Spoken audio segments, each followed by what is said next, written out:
All right, ladies and gentlemen, welcome back. The Rob Brown Show is on your radio, is on your computer. If you're watching us on our stream at facebook.com/thefanupstate or on YouTube by searching and subscribing to The Rob Brown Show. Rob Brown, Alonzo, and now pleased to be joined by, I'm going to go ahead and say the leader of the Judgment Day. I don't care what they say. The legendary RTruth on the show with us. What's up, big dog? How we doing, man? What's up? What's up, man? I'm glad to be on here, man. I'm doing great. I'm glad to hear it. Dude, what a busy handful of months for you. It is great to see you not just showing up every week, man, but being highlights of every show that you are on, justified for. Yeah, I'm going with it. Hall of Fame career. What's the last couple of months been like for you, man? Man, the last couple of months been extremely, man, just so welcoming, man. The love is in the air. You know what I'm saying? Like, this right here, it gives no justice to it. You see that? Wait, how do you show up and start to have hearts flying out well of your done. hand? Well What is done. that? Well done. See now? Magical. That's incredible. The man's a showman even on a virtual internet stream, dude. And won't nobody believe that, but y'all saw it, right? We did. At least I think I saw it. Yeah. Okay. Yeah.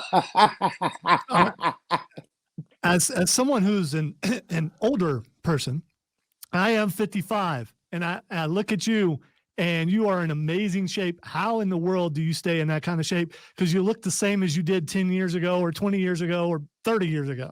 Oh, come on, Alonzo. Come on. Yeah, you do. I appreciate that, man. I will be straight up and honest like I do. I tell everybody when they ask me this question, I've never stopped working out since I graduated high school. I never stopped. And you got to think, the average person, once you graduate high school, if you're not going on to like be an athlete, play sports, whatever, you get into the work world, you get into, you know what I'm saying? You stop the workout, the stretching, you stop all of that and you live and you become whatever you become, you know what I'm saying? But me, I never, come on, Rob, let me tell you the story. But I never stopped working out. I still do the same workout that I was doing when I was playing football in high school.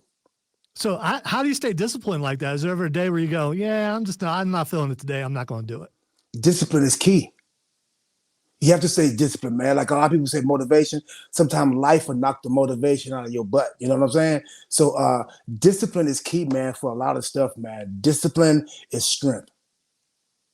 You have talked truth about your career and the road you've gone down and talk about discipline. There have been some spots in the career where I think a lot of people could have, I think a lot of people would have given up, man. You kept pressing on to make sure you kept getting these opportunities. And it's led to you becoming, I think, maybe the most over guy on the roster right now, with the exception of Cody. I want to talk about that coming up in a minute. But talk to me a little bit about the road that you took and some of those road bumps and how you just kept pressing to end up in this spot where here we are in 2024. And not only are you still in the biggest brand on the biggest show in professional wrestling, but you're a mainstay on that brand and in that show. Yes, man. It's a miracle. I was like to say I'm a miracle, man. I'm a walking testimony, if you will. But it's coming from being in the streets, doing everything you can do in the streets from A to the Z, to going and meeting someone in a halfway house, Jack Crockett, and being at a point in your life where you done graduated high school, still working out, by the way, but you've graduated. Excuse me. And I'm believing in my, when you see those pictures of myself and Tupac Shakur and all that, I was still in high school doing that. So I left football and I was like, okay, music is what I want to do. Rap, this is my thing. So when I got locked up on this certain occasion of time and met Jack Crockett, I was trying to get Jack Crockett to invest in my music to where I can, be this great rap star. But Crockett said, no, he said, I never gave back before. God want me to invest in you, but it's not money. It's just won't cost you nothing but time and dedication. At first, I thought he wanted me to cut his grass or something. You know what I'm saying? Seriously, Doc, come on. You meet somebody in the slammer and you going to give him a job? What kind of job you think? I'm going to hang some sheetrock or cut some grass or something. You know what I'm saying? But anyway, he took me to 3 WCW shows, man. And he was sitting there with me because he was about to walk away from the business. And he was like, that could be you the same way you was rapping to the inmates and dancing. You can mix that with professional wrestling and you be the first of your kind. And you better invest in yourself. You won't have to ask nobody else to ever invest in you. I was at that point in my life where I needed something. And that was my ram in the bush. That was my, sometimes you got to go a different route to get where you want to get to, or you're going to go back to, you know what I'm saying? So I wanted something different and I chose it. And believe it or not, man, it happened and it sent me in different directions that led to where I'm at right now. Talk to me about that. That's incredible because we know about the background with the music career. And now you're telling me that kind of the concept of R-Quick turning into R-Truth down the line was to be that character that kind of had a foot in both worlds. And I've always said the best characters aren't characters. The best characters are characters that are based on real life stories, stuff that people have a passion in. So talk to me a little bit about how that bleed over from wanting to be a rap star and really being forward moving in that direction, how that bled over into R-Truth, the professional wrestler that has all these cool moments that all kind of have that crossover. When I first started wrestling, that's the first thing I did. I was rapping to the ring.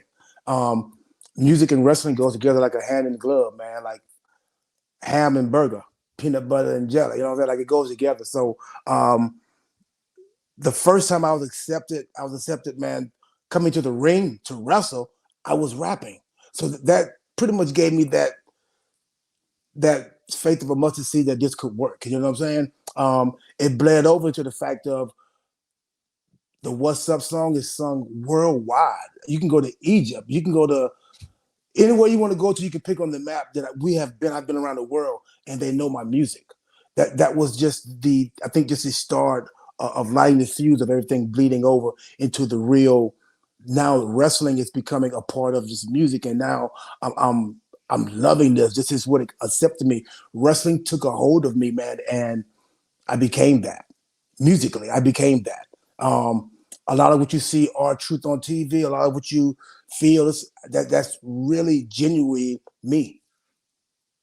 Rob and I both are musicians, and how's that? Which feels bigger to you? The fact that they're all singing your song, or they know who you are through wrestling, or is it kind of the same thing?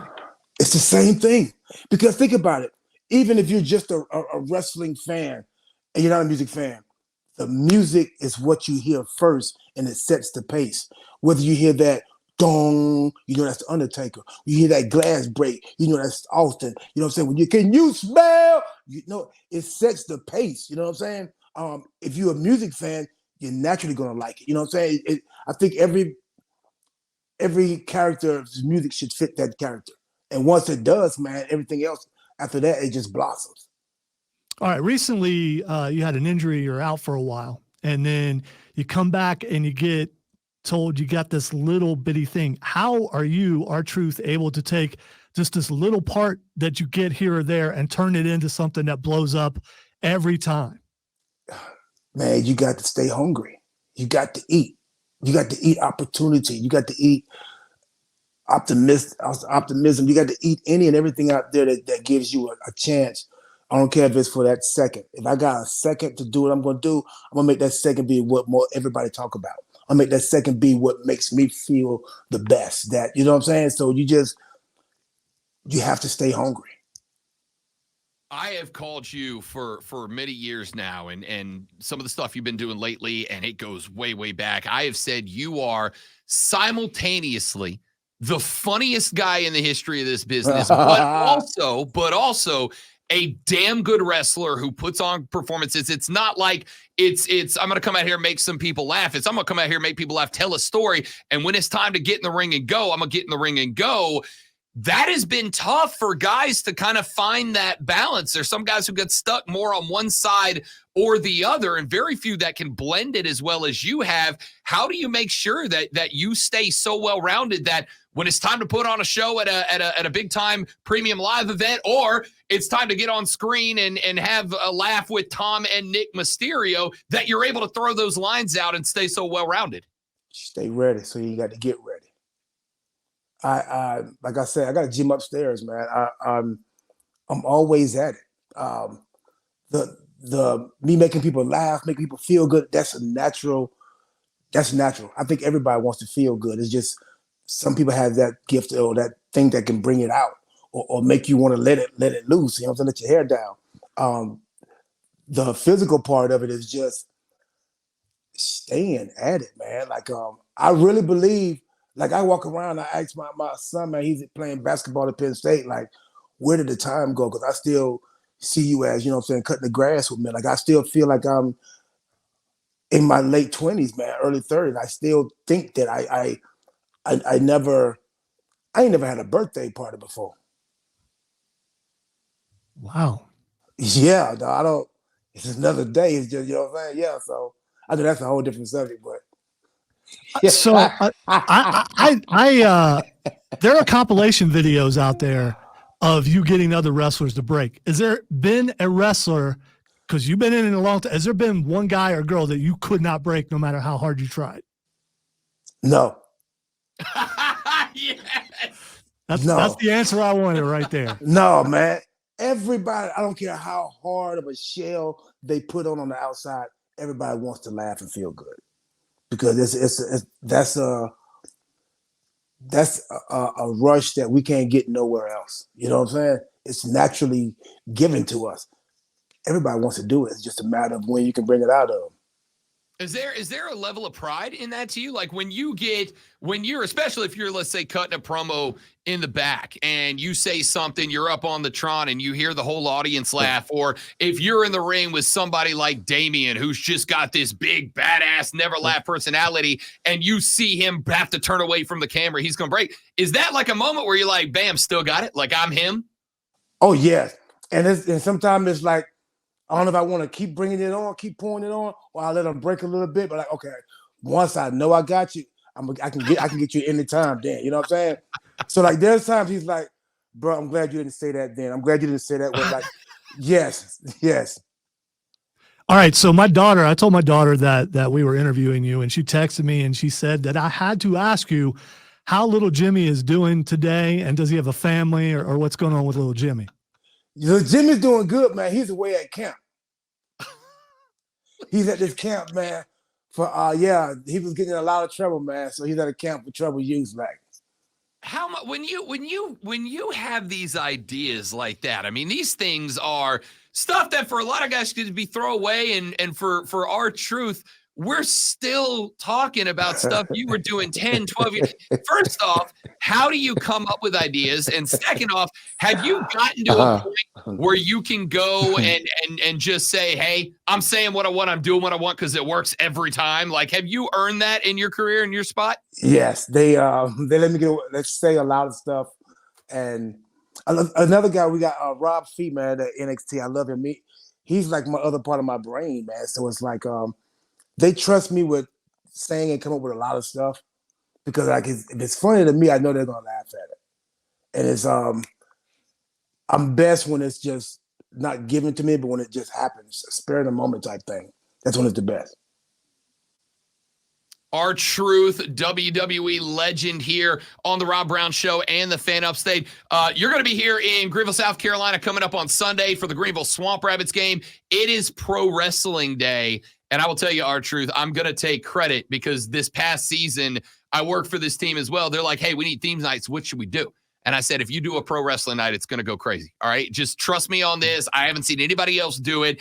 They texted me a week ago. They said, we think we got RTruth coming. I said, this thing's going to pop off. Dude, I love when I see this business. I call it art, when this art bleeds over and it starts to show other people how much fun it can be when you get to do stuff like you're going to do Sunday at the Swamp Rabbits game and be an ambassador for WWE, for professional wrestling, and kind of bring that to other worlds. What's that mean to you? It's an honor. I take pride in it, man, because WWE, we give people that roller coaster ride that you need. It separates from any other world, any other life that you can walk and live that you're gonna naturally have to go back and do anyway.